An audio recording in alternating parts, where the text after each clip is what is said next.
good on the web? This is your boy Q back again with some of that geek news, and it's Monday Fun Day and a hot one. And let me just tell you, I have more than a few news things that you might like that has been dropped off from me to you from the weekend. And the first thing that we have to talk about is the Nintendo Switch, who did not make the biggest splash this year when it comes to their third-party games that they promised us, and even with some of the first-party games. I mean, sure, we got Fire Emblem, and we've gotten Doom, and well, that was last year, and we just gotten Wolfenstein, but by the same creators of Wolfenstein and of Doom comes Warframe. Now look, I know Warframe is an old game, came out on, what was it, Xbox in 2013, Xbox One and PlayStation 4, in 13 and 14 respectively, but it wasn't portable.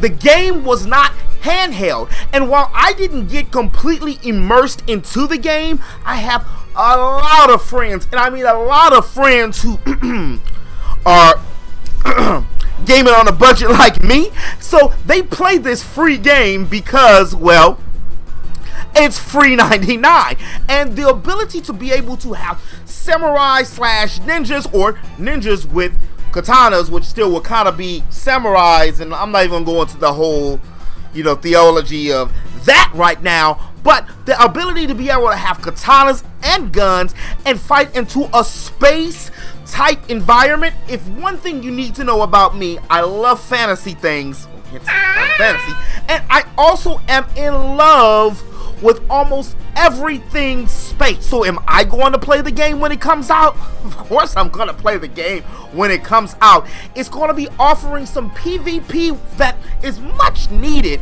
for the Nintendo Switch. I know we have Rocket League, and I know that Fortnite, we just got that, but I mean, variety is the spice of life. There's nothing wrong with having more than one PvP game, and it's in third person.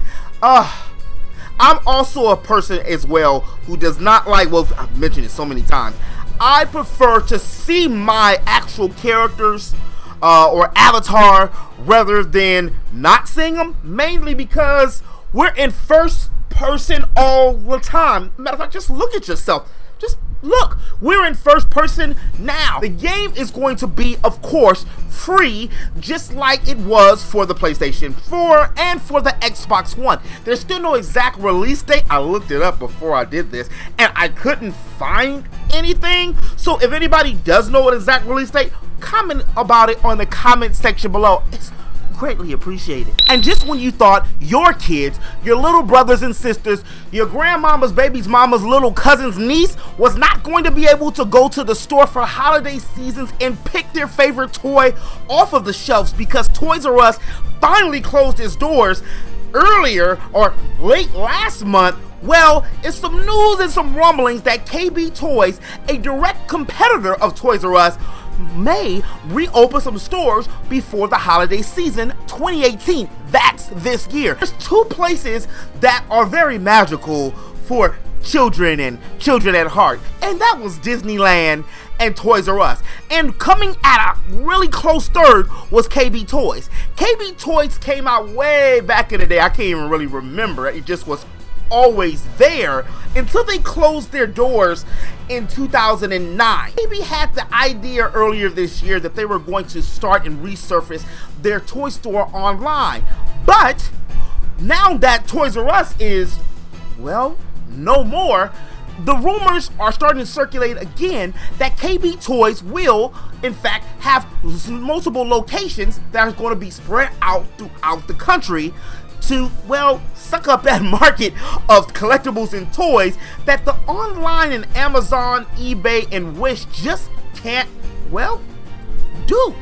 It's actually almost karmatic because Toys R Us bought out the branding for KB Toys back in 2009 when KB Toys, well, when they went belly up. This could be a full reign for KB Toys to establish itself as your premier retail Toys R Us store. If any other news comes up and surfaces, I mean, it probably is before the holidays. We're only in, what, July. I'll be sure to let you know.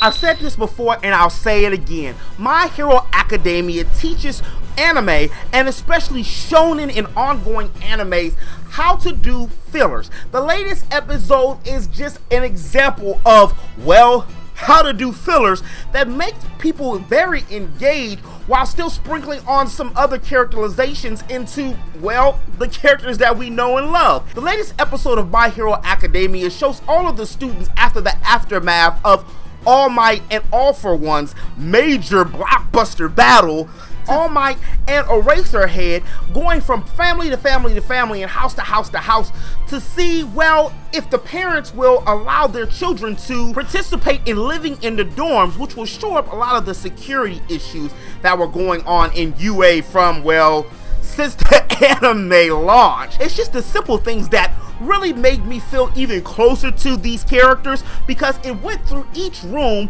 where there's going to be 5 dormitories, showing how each character had their own room and they had their own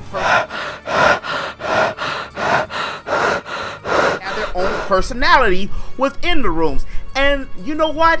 Again, I have to say this. If Bleach would have did something like this, it would still be going on. This is one of those slice of life type of episodes, so my suggestion, if you're a fan of My Hero Academia, I would not miss this one, mainly because we get a chance to see some heartfelt moments with some of our favorite characters, as well as more than a little personality with a few of the characters. And I'm really interested to see what the next filler episode is going to be, because now that all the boys and girls are living in the same dormitory, it's going to be a whole bunch of crushes and a whole bunch of other extra stuff that's going to put more emphasis on the characterization of the characters and the team camaraderie.